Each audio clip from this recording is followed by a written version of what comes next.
रावण अपनी मर्जी के लिए ठाकुर जी को चलाना चाहता है, महादेव को चलाना चाहता है। और विभीषण, जहां ले चलोगे वहीं मैं चलूंगा, जहां नाथ रख लोगे वहीं मैं रहूंगा।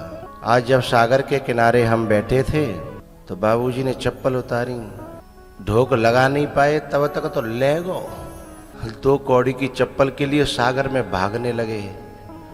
हमने कहा रुक जाओ, अभी तो चप्पल ही गई है रुक जाओ, अभी तो चप्पल ही गई है। ज्यादा गए तो चप्पल वाला भी खींच के ले जाएगा। तब तक पीछे थे एक जनो बोले ना ना ना, सागर अंदर किसी को नहीं ले जाता, सबको बाहर फेंकता है। तब तक बई में तो एक जनो बोले ना ना ना, जिंदा नहीं फेंकता है, जिंदे को ले जाता है और फिर काम कर आकर के तब डाल जाता है कि ले। ये बात सही भी थी। सागर का या संसार सागर का, इन दोनों को नियम है, जिंदे की ये टांग खींचता है और मुर्दे को कंधों पे उठा करके ले जाता है। ले, चाहे वो सागर हो चाहे वह संसार सागर हो, जिंदे की टांग खींचेगा और जैसे ही वो मुर्दा हुआ सोई उसे कंधों पे उठा लेगा। फिर वो भी कंधा देते हैं जिन्होंने जिंदगी भर टांग खींची थी, हैं, वह भी कंधा देते हैं कि लो। तो फिर दुनिया हमें कंधा दे, उसके लिए क्या करना चाहिए? बोले जीते जी मर जाना चाहिए। जीते जी मरने का क्या मतलब है? बोले मुर्दा किसी का भी विरोध नहीं करता और हम दिनों रात विरोधों से भरे रहते हैं। मुर्दा उनका भी कंधा स्वीकार करता है जो जीवन भर टांग खींचते रहे। ये सागर भी उसको उठाता है, उसको तैराता है जो इसके शरणागत हो जाता, ज्यादा हाथ पांव नहीं फेंकता, है ना। और सुनो, मुर्दा भी तभी तक कंधों पे ले जाया जा रहा है, हाथ पांव नहीं फेंक रहा है। कांटी पे कसने के बाद में भी हाथ पांव फेंके तो छोड़ के भाग जाएंगे। कांटी पे कसने के बाद में भी ने को हाथ पांव तो छोड़ो, ने को यूं भयो ना, सब पटक के भाग जाएंगे। इसका मतलब है जहां ले चलोगे वहीं मैं चलूंगा और जहां नाथ रख लोगे वहीं मैं रहूंगा। ये भाव जब आ जाएगा तो फिर सागर भी उठाएगा और संसार सागर भी हमें उठाएगा। धर्मनीति और राजनीति, इन दोनों में एक अंतर है। बोले क्या? राजनीति में जबरदस्ती लोगों के कंधे पर बैठा जाता है। राजनीति में जबरदस्ती लोगों के कंधों पर बैठा जाता है। लेकिन धर्मनीति में इतने हल्के बन जाना पड़ता है कि लोग स्वयं अपने कंधों पर बैठाने के लिए लालायित हो जाते हैं। राजनीति में दबाया जाता है।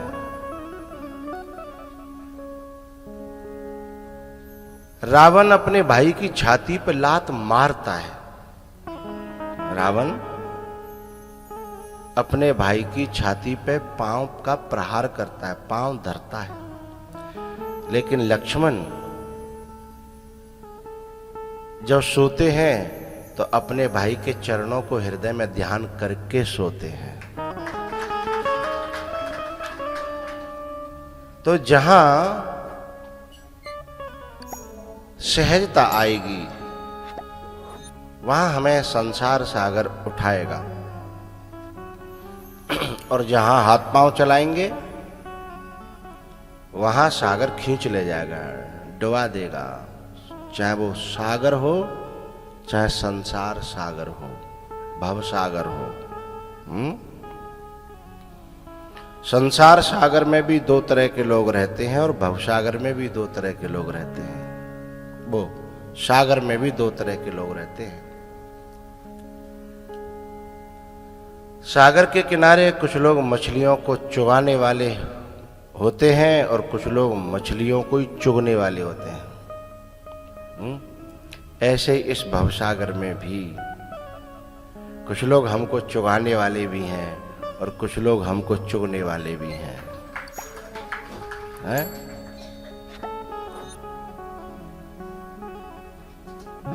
तुलसी जस भवतव्यता तैसी मिले सहाय, आपने आवे ताय पहि ताय तहां ले जाए। जीवन में विघ्नों का आना अनिवार्य है, विघ्न का आना अनिवार्य है, लेकिन विघ्न हमें व्यापेंगे कि नहीं व्यापेंगे ये हमारे ऊपर है। बात समझ में आ रही पीछे वालों के भी? विघ्नों का आना अनिवार्य है, विघ्न व्यापेंगे कि नहीं व्यापेंगे ये हमारे ऊपर है। मरते जीते हम भी हैं और मरते जीते कागभूषुंड भी थे,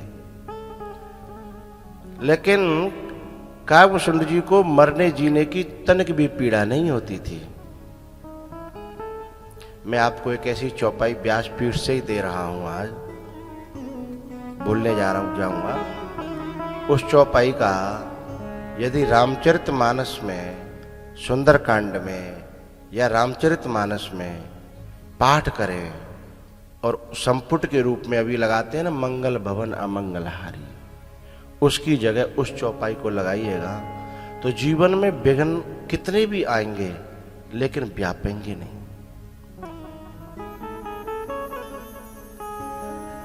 कर्ण, थोड़ी सी कथा सुना दो तब बात समझ में आएगी। कर्ण एक दिन कन्हैया से शिकायत कर रहा था, बोले तुम मुझे चाहे जब उपदेश देने आ जाते हो, मेरी पीड़ा जानते हो, मेरा दर्द जानते हो। बोले बताओ। बोले जन्म लेते ही मेरी मां ने त्याग दिया, जन्म लेते ही मेरी मां ने त्याग दिया। उसके बाद जीवन भर मुझे अपमान सहन करना पड़ा। समझ रहे हो? जीवन भर, बोले सूत पुत्र, पता नहीं इसकी मां का पता नहीं है, बाप का पता नहीं, पूरी जिंदगी। और मैंने अपने सम्मान के लिए संघर्ष किया, मैंने अपने सम्मान के लिए संघर्ष किया। लेकिन मैं आपको एक बात कहना चाहता हूं, कर्ण और व्यास जी महाराज सम्मान के लिए संघर्ष करता रहा और उतना ही अपमान मिलता रहा। लेकिन व्यास जी ने मान अपमान को लात मार दी और पूरे दुनिया में सम्माननीय बन गए। बात समझ में आ रही है? नहीं, अपमान तो दोनों का हो सकता था। तो कंडीशन यानी परिस्थितियां यानी विघ्न सबके जीवन में होते हैं, लेकिन यदि व्यक्ति भगवान के भरोसे हो जाए और भगवान की कृपा हो जाए तो फिर वो विघ्न व्यापेंगे नहीं। वो जो छोटे बच्चा होता है ना, उसके लिए छोटा सा खंडा पड़ा हो तो दीवार बन जाती है, रुक जाता, पार ही नहीं जा पाता। लेकिन नेक का को सहारा मिल जाए तो वहीं पे पांव धर के पार हो जाता है। जो रोड़ा होता है वो सीढ़ी बनता है, कृपा हो जाए तो, सहारा मिल जाए तो। ऐसे ही कथा का, सत्संग का, ईश्वर का, भगवान का, गुरु का थोड़ा सा भीतर हम सहारा महसूस करें, आभास जरूरी है, उसे करने लगे तो जो विघ्न है, जो बाधाएं हैं, जो रोड़ा हैं, वही सीढ़ी बन जाएंगे। सकल, अब उस चौपाई बोल रहा हूं, सकल विघ्न व्यापहि नहीं तेहि राम सुकृपा बिलोकहि जेहि। इसे संपुट रखिए। इसे सुंदर कांड में, या आप नवान करें या मास पारायण करें, इसे संपुट रखिए और आपको पता नहीं चलेगा कि जो विघ्न आया था कैसे आया और कैसे चला गया। आएगा, क्योंकि हम पहले करके धर के आए हैं ना, तो आएगा। लेकिन हमें व्यापेगा कि नहीं व्यापेगा ये हमारे ऊपर निर्भर है। यदि हम कर्ण बनेंगे तो पग पग पे व्यापेगा। सम्मान के लिए जिएंगे, अहंकार के लिए जिएंगे तो पग पग पे चुभेगा। लेकिन जब हम इनसे अलग हट करके व्यास जी की तरह अपने काम में लग जाएंगे तो पता भी नहीं चलेगा कि विघ्न कुछ था भी या नहीं भी है। तो सकल विघ्न व्यापहि नहीं तेहि राम सुकृपा बिलोकहि जेहि। इस बात को मैं महापुरुषों की बात भी है, रामचरितमानस की बात भी है और मेरे अनुभव की बात भी है।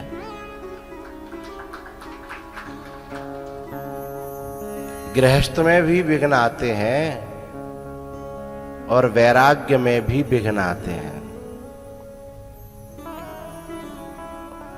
दोनों यात्राएं हैं, विघ्न तो आएंगे, लेकिन उनमें ग्रंथ का सहारा लेकर के सकल विघ्न व्यापहि नहीं तेहि राम सुकृपा बिलोकहि।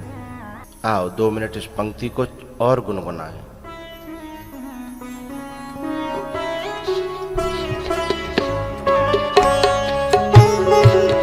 सकल विघ्न व्यापहि नहीं तेहि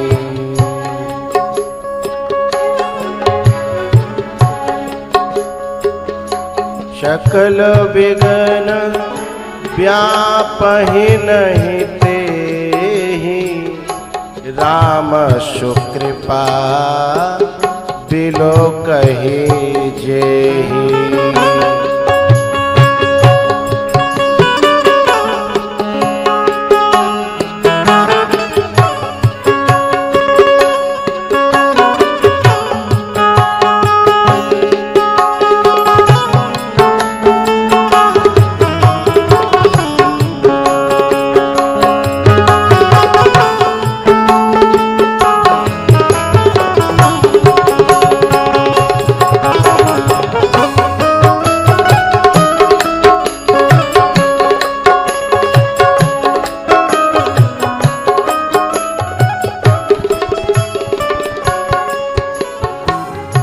सकल विघ्न व्यापहि नहीं तेहि राम सुकृपा बिलोकहि जेहि।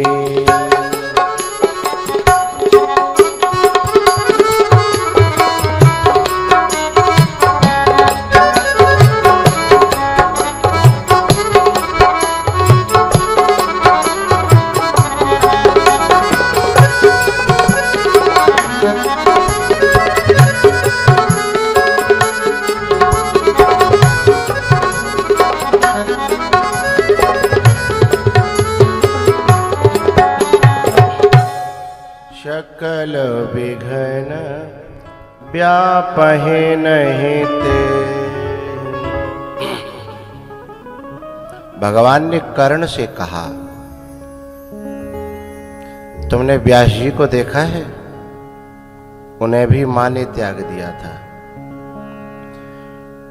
बोले वो तो महात्मा बन गए, अब महात्माओं का क्या है? मान अपमान तो हम लोगों को रहता है ना, जो संसार में रहते हैं, गृहस्थ हैं। तो भगवान बोले व्यास जी समझ में नहीं आ रहे? बोले नहीं आ रहे। तो फिर बोले किसी को मत देखो, मुझे देख लो।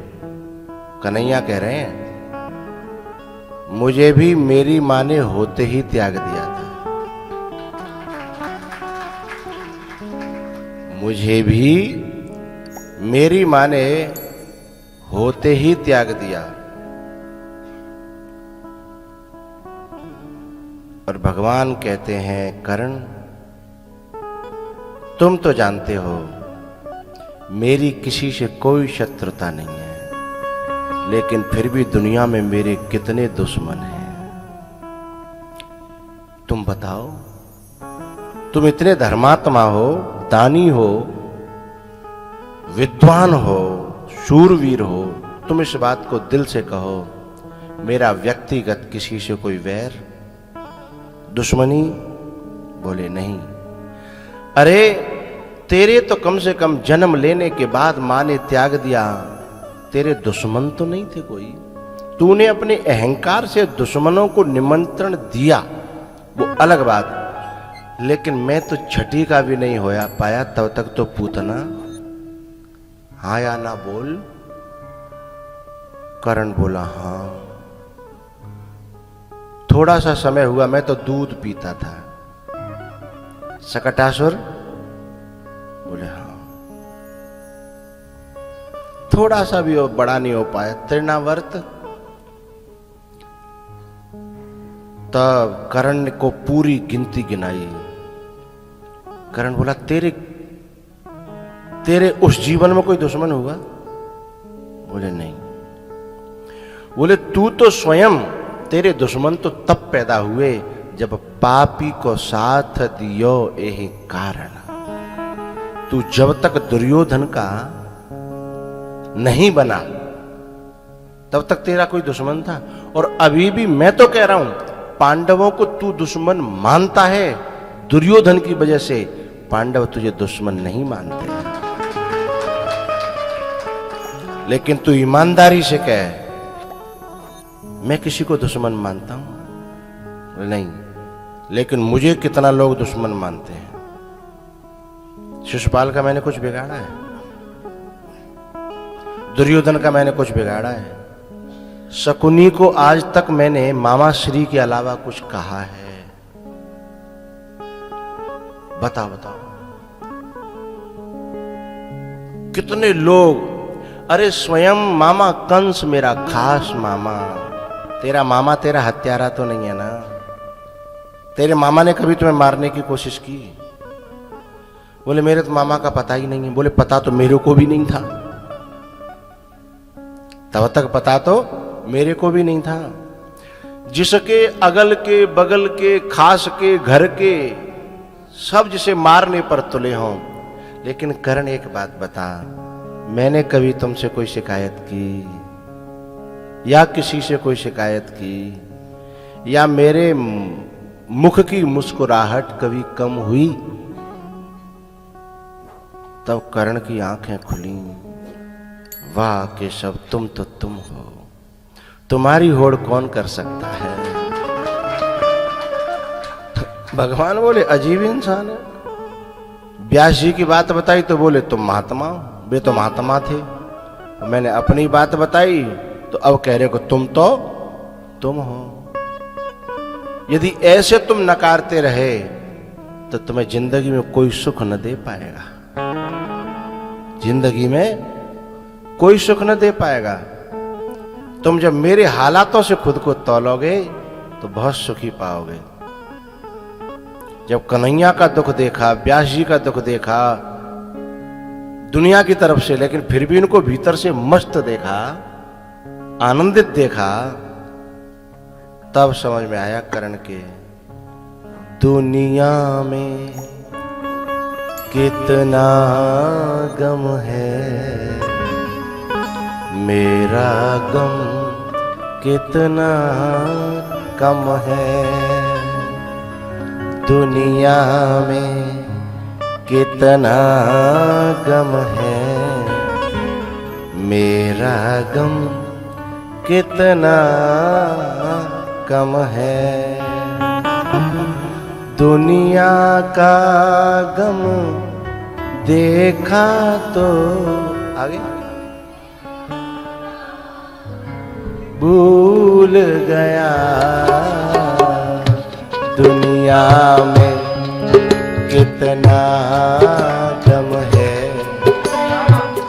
मेरा गम कितना कम है, दुनिया में कितना गम है,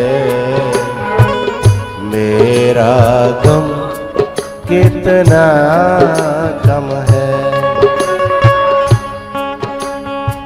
अब में से काऊ के ऊपर 1-8 लाख को कर्जा है जाए, हाय राम का होगा। 2-4 लाख को कर्जा है जाए, हाय राम का होगा। भारत में ऐसे ऐसे लोग पड़े हैं जिनके ऊपर हजारों का नहीं, लाखों नहीं का नहीं, करोड़ों का नहीं, अरबों का नहीं, खरबों का कर्जा हो गया, फिर भी जी रहे हैं। जब अपने कर्जा को देखा करो तो अपने से बड़े बड़े कर्जदारों को देख लिया करो। अरे जिस दिन बारिश आएगी बड़े बड़े गहरे गहरे गड्ढे भी यूं ही भर जाएंगे, बड़े गहरे गहरे। इंतजार करिए, रहीमन चुप साधे रहो, देख दिनन को फेर, और जब नीके दिन आएंगे तो बनत लगे ना। अब कर्जा तो चुकेगो, जब चुकत रहेगो पहले सोच कर करके डायबिटीज बना ले रहे अपनी, अब बढ़ा ले रहे बिना वाले। गड्ढा ऋतु आने दो, ऋतु आने दो बरसात की, और जब बरसात का पानी भरेगा, कुछ गड्ढा पानी से भरेगा, कुछ कीचड़ से भरेगा, कुछ जो है खरपतवार से भरेगा। जब अगली बार तुम जब उस गड्ढा को देखोगे तो वो गड्ढा जो कम से कम 40-50% भर चुका होगा, एक संग नहीं होगा। हा? माली सींचे बाग में और ऋतु आए फल होए। हाँ, माली सींचे 100 घड़ा, माली सींचे 100 घड़ा, लेकिन अब कहे कि एक संग आ जाए ना। समय आने पर आप लगे रहिए निश्चिंत होकर के, किसी के भरोसे पर, किसी के सहारे पर लगे रहिए। और जो घबरा गया, डर गया, वो मर गया। हाँ, जो डर गया सो मर गया।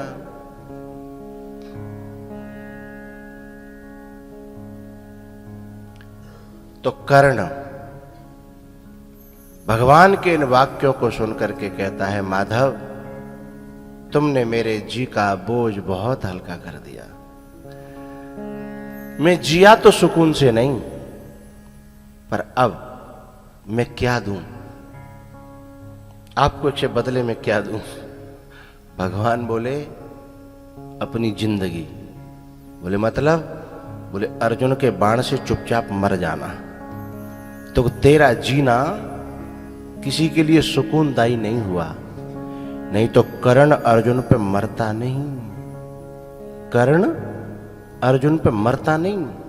भगवान ने वचन लिया कि सुन, तू जी तो नहीं सका परमार्थ के लिए, जिया तो पाप के लिए, अज्ञान के लिए, अनर्थ के लिए जिया, लेकिन यदि तू धर्म के लिए मर भी गया तो भी तेरा कल्याण हो जाएगा। तब भगवान ने कर्ण का दाग अपनी हथेली पर लगाया था। कथा सुनिए। कर्ण ने यह मांगा था कि मैं मर तो जाऊंगा, मुझे कुछ और मिलेगा? बोले हाँ। बोले क्या मांगता है? बोले इस धरती पर कहीं भी जब दाग न लगा हो, ऐसी जगह पे मेरा दाग लगाना, मेरा संस्कार ऐसी जगह करना इस धरती पे हुआ न हो। और ये पूरी धरती जो है, ऐसी कोई 1 इंच जगह नहीं है जहां कभी किसी का संस्कार न हुआ हो, उलटती पलटती रहती है। पूरी धरती शमशान से भरी हुई है, तब भगवान ने उसका संस्कार अपने हाथ पर कराया था कि ले धरती पे नहीं होगा, मेरे हाथ पे होगा। ये बड़ी अनसुनी। अरे हमारा पानी टिक्की वाला आ गया क्या, नागेश्वर वाला? अरे चेला, अकेले आई हो क्या? दोनों हैं, धन्य है, कुछ कहेंगे नहीं, धन्य है। तुकाराम जी थे ना, ऐसा ही चेला है हमारा। और जिन्होंने कथाएं सुनी है वे जाने।